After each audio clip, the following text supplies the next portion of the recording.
Bienvenue les Vinolovers dans cette nouvelle vidéo. Aujourd'hui on va parler des accords vin et dessert. Donc si vous faites partie des personnes qui servent systématiquement du champagne brut avec vos desserts, regardez bien cette vidéo jusqu'au bout pour arrêter de faire cette erreur. Alors on va voir tout ça ensemble, mais juste avant n'hésitez pas à vous abonner à la chaîne si c'est pas déjà fait pour ne pas manquer les prochaines vidéos. C'est parti.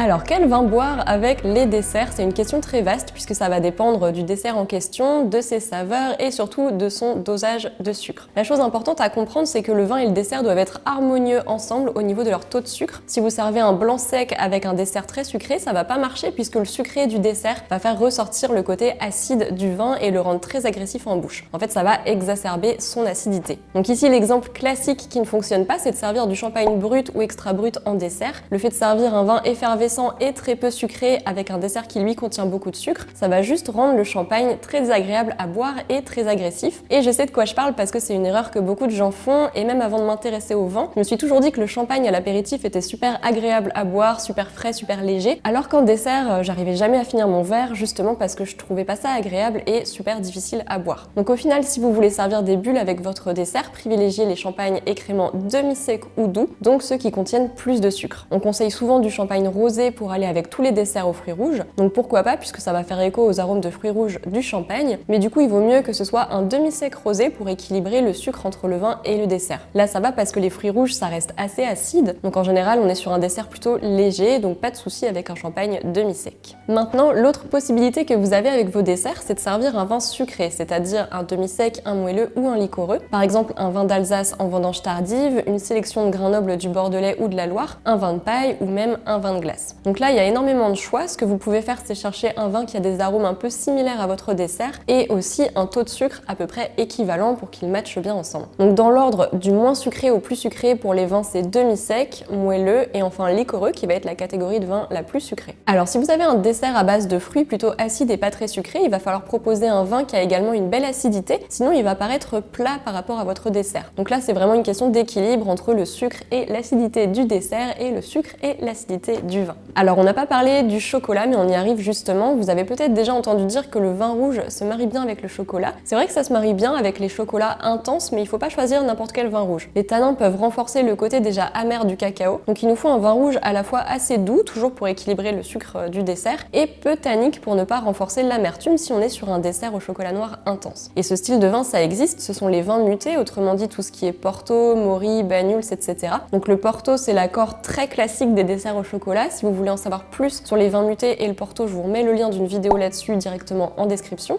Donc pour conclure, mon dernier conseil si vous n'êtes pas sûr de vous, c'est de demander à votre caviste de vous aider à choisir un vin en particulier avec le dessert que vous avez prévu, parce que ça vous permet d'avoir les conseils personnalisés d'un pro, en plus de découvrir des nouvelles cuvées que vous ne connaissez pas. Et surtout n'oubliez pas, en matière d'accords mets et vins, le principal c'est toujours de se faire plaisir, donc n'hésitez pas à tenter des choses et à suivre votre instinct. Et voilà, on arrive à la fin de cette vidéo, n'oubliez pas de mettre un petit pouce bleu si ça vous a plu, et si vous voulez approfondir vos connaissances en accords mets et vins, je vous mets le lien vers un cours d'œnologie qui va vous permettre de vraiment comprendre en détail comment fonctionne l'alchimie entre le vin et les aliments. C'est un cours d'environ 1 heure dans lequel je vous donne plein de conseils, d'astuces et d'exemples pour vous aider à mieux choisir vos vins en fonction de vos plats. Voilà, merci d'avoir regardé la vidéo jusqu'au bout et à vendredi prochain. Salut!